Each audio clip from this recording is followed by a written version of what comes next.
ঈদের জামাত অনুষ্ঠিত হওয়ার পর চলছে আল্লাহর সন্তুষ্টি লাভের আশায় পশু কোরবানি। এই বিষয়ে আরো তথ্য জানাতে চট্টগ্রাম থেকে এই মুহূর্তে যোগ দিচ্ছেন আমাদের সহকর্মী অনুপম শীল। এখন পর্যন্ত পশু কোরবানির সবশেষ চিত্র কেমন দেখছেন, আর নির্ধারিত জায়গা ঠিক করে দেওয়া হয়েছে কিনা এবং সাধারণ মানুষ সেই নির্ধারিত জায়গায় পশু কোরবানি দিচ্ছেন কিনা জানাবেন।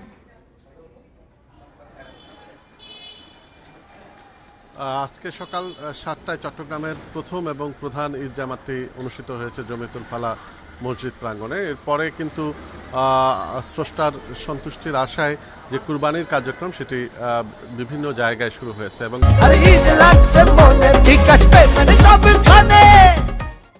ইতিমধ্যে অনেকগুলো জায়গায় কিন্তু এই কার্যক্রমটি অর্থাৎ কুরবানির পরে পশুর মাংস তৈরি করার যে কার্যক্রম সেটি অনেকটা শেষ দিকে। আমরা এখন লালখান বাজার এলাকায় আছি। এখানে আমার পেছনেই দেখতে পাচ্ছেন যে দুটি গরু বাঁধা আছে এবং তার মালিকরা আশেপাশে আছেন।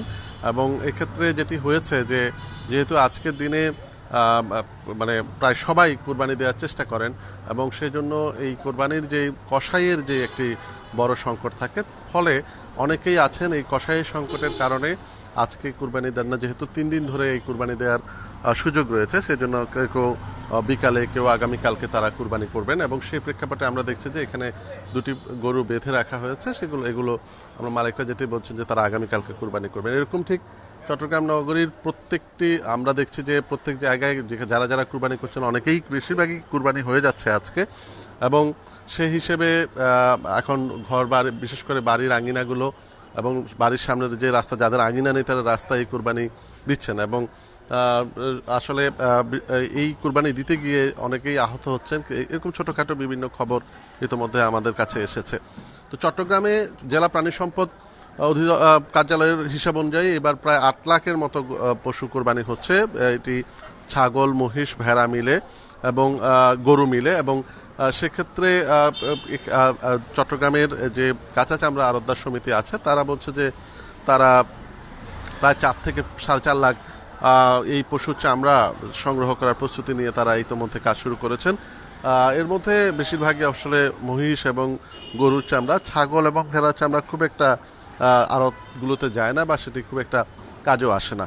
তো সে এই সামগ্রিকভাবে এই মুহূর্তে পশুর চামড়া জবাই এবং বিশেষ করে কুরবানি দেওয়া এবং এর সাথে সাথে যে বর্জ্য ব্যবস্থাপনা নিয়ে কাজ শুরু হয়েছে। ইতিমধ্যে চট্টগ্রাম সিটি মেয়র তিনি মাঠে নেমেছেন। আমরা দেখেছি যে তিনি নগরীর বিভিন্ন রাস্তায় ঘুরে ঘুরে দেখছেন। তিনি নিজেই ব্লিচিং পাউডার ছিটিয়ে এই পরিষ্কার পরিচ্ছন্নতার যে কার্যক্রম সেটি তদারকি করছেন এবং বেলা 2টায় আনুষ্ঠানিকভাবে এই কার্যক্রম শুরু হবে। এবং সেক্ষেত্রে সিটি মেয়র যেটি জানিয়েছেন যে রাত 8টার মধ্যে তারা আজকের দিনে যত বর্জ্য আছে সেই বর্জ্যগুলো সরিয়ে ফেলতে চান। আর নির্ধারিত স্থানের কথা যেটি বলছেন, এই আমরা যে জায়গাটিতে দাঁড়িয়ে আছি এটি একটি স্কুল।